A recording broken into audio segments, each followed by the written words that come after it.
Good afternoon, and thank you for joining me again on this Just 20-minute series. Today we are talking about something really interesting. I like this very much. It's called I'm Not Creative. I'm going to start this with a very interesting story that actually happened last Sunday. There's a very young person who came to see me. He was very confused about his career options and so on and so forth. Let's, for the purpose of today's talk, call him Mr. SS. Okay. Now, I noticed that for every single thing we talked about, he kept saying that, but I'm not creative and I can't do that and so on. This began to bug me a little bit, so I decided to do a small experiment with SS. So I asked him to draw the first letter of his name, the alphabet. So he drew this S. Okay. Then I said to him, then can you create something with S? Any kind of drawing, art, whatever comes to your mind. There's no right or wrong. Do what you like. So he converted that into a nice little snake, um, which was not bad. And I thought it was a good attempt, but I wasn't going to let him go on this. So I told him that look, this is nice, but it's also somewhat predictable because every time I see somebody draw an S and they make it into a snake. So what else can you do with this? And he came out with this. Can you see what's happening here? He has actually drawn an S and he converted that into a twin clock with one part of the clock showing time in the US and another clock showing time in India. And the clock showing the US time, the way in which the hands were positioned, he made it into a mustache and so on. So I thought this is fantastic. It's a nice piece of creative work. So I said, listen, so why are you saying you're not creative? See what you've created. I mean, I could never imagine S becoming a twin clock like this. And he sort of blushed a little bit and he could really explain why he was saying he was not creative.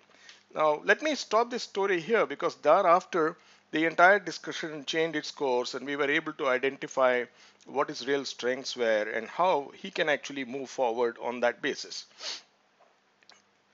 Then I asked him if he had a girlfriend, and he said, yes, I have a girlfriend. And I said, what is the first letter of her name? And he drew this G, right? So I said, what can you change this into and see what he has done? I mean, I think they had snake in his head. So the snake came back again, but then see what he's done. He actually converted that into a snake and ladder, right? So I was quite zapped by what this guy was able to do. And so he was. And he was also very zapped by what he did. So this entire thing about I'm not creative sort of changed for this young man who's about 20 years old. And I know there are many such people who think they are not creative. So one of the things I do is in my workshops as the first warm-up exercise, I ask people to do write an alphabet and convert that to a piece of art in about 30 seconds. And here are some outputs from some of the workshops. Take a look at these, right? Isn't that nice?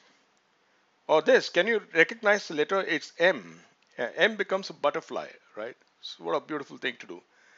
Or P. I could never imagine a P becoming an elephant like this. I thought this was again very nice piece of art. Now, when we discussed the outputs with the participants in that workshop, everybody realized that the whole thing about I am not creative is something in our head and it is not necessarily true. The guys who participated in this workshop generally were not from marketing. Out of the entire group of about 30, 40 people, I think 30 people there were about four marketing people, and the rest of them were from logistics, from commercial, from financial services, and so on and so forth. So let me move on further on this. This is the signature of one of my friends. Okay, this is an interesting story actually. I am 63 years old, and this friend of mine is 11 years old. Okay, 11 years old, and he and I are good friends. So I went to, this is Amrit Ramnath. I went to see Amrit Ramnath sometime last year at his home in Chennai.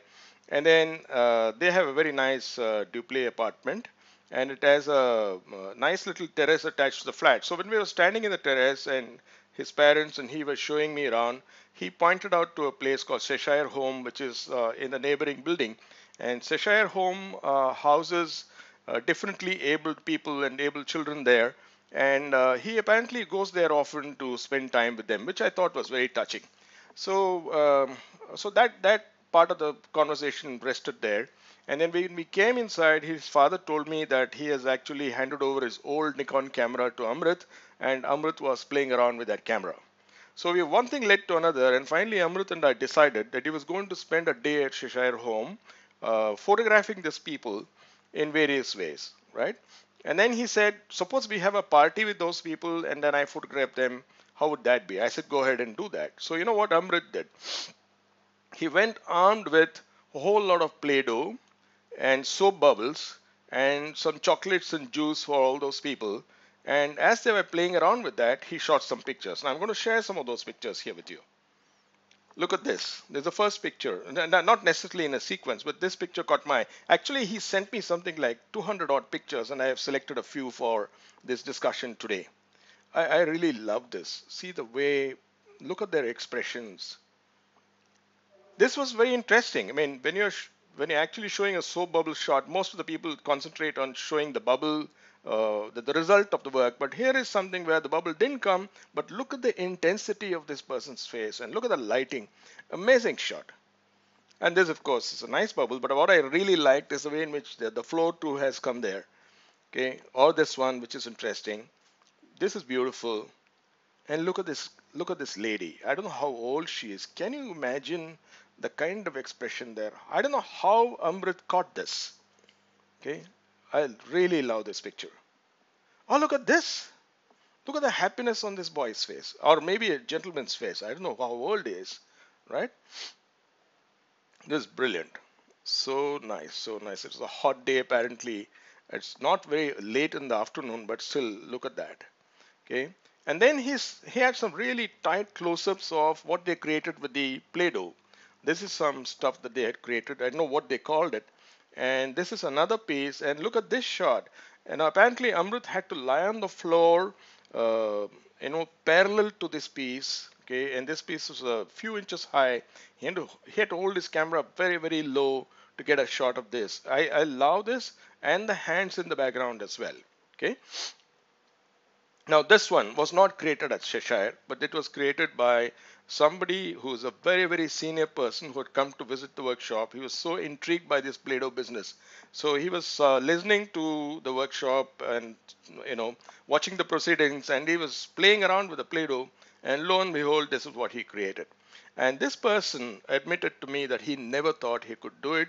And he thought all this Play-Doh stuff is for kids and ladies. Okay, he is a very senior director in the company.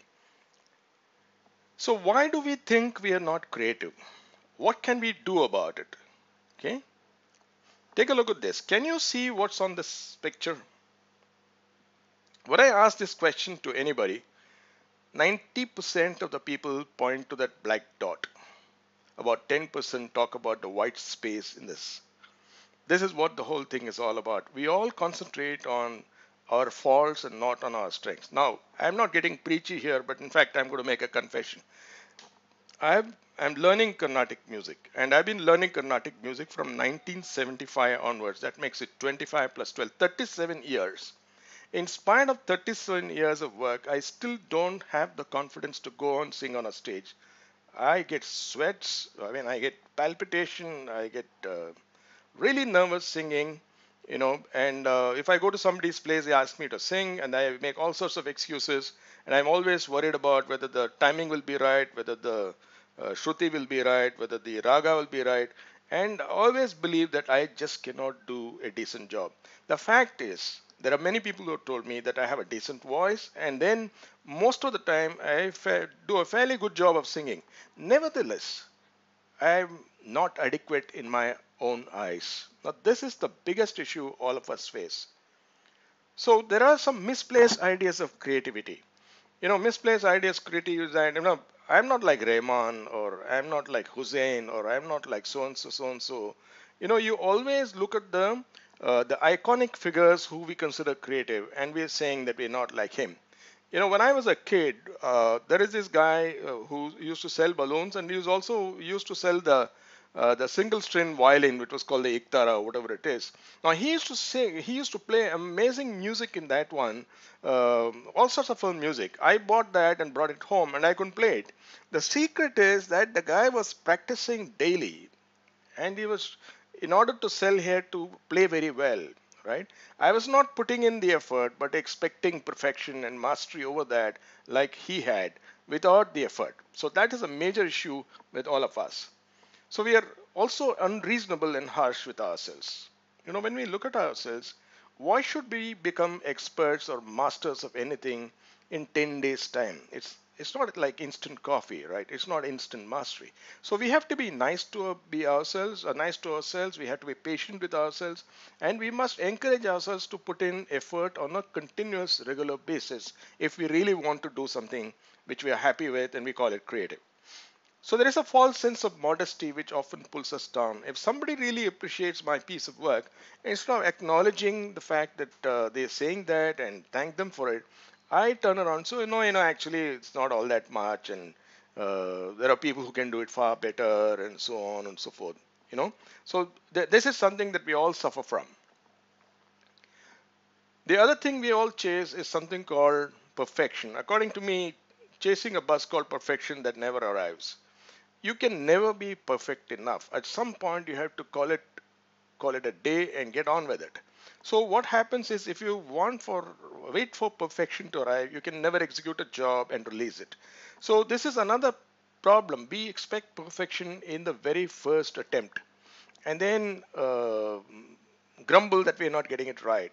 So this is another thing. So we need to be able to relax. We say, okay, even if it's not right the first time, we can improve it and move on, and so forth. So this is another issue that affects us, and that's one of the reasons why we think we are not creative.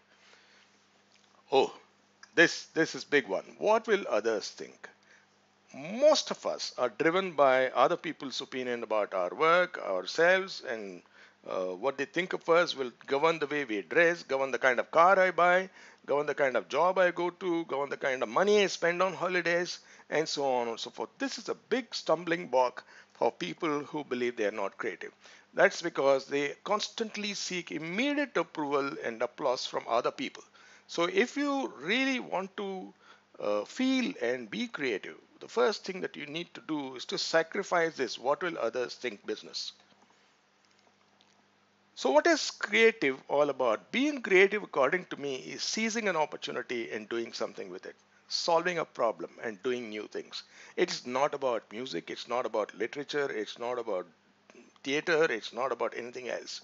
It's just about doing stuff which is different, solving problems which may not have been solved for a long time, and seizing some opportunity, like what Amrit and I did. There was an opportunity which was waiting to be seized, but none of us noticed, and we seized that opportunity, right? So that's creative according to me. So this is the point I want to make, that when you say I'm not creative, you need to be first acknowledging the fact that you are indeed creative. It's just that we haven't got the opportunity to express our creativity. So, what you need to do is to believe that you're creative, because there is proof. I have proved it through those alphabet exercises and many other exercises. And if you want proof, then give some proof to yourself, create some proof, and then build on that and build on the strength of what you have already got, rather than worry about what you have not got. I think this is an extremely important issue. The more you do that, the more you'll be able to realize your potential, and the more creative you will indeed become. Good luck.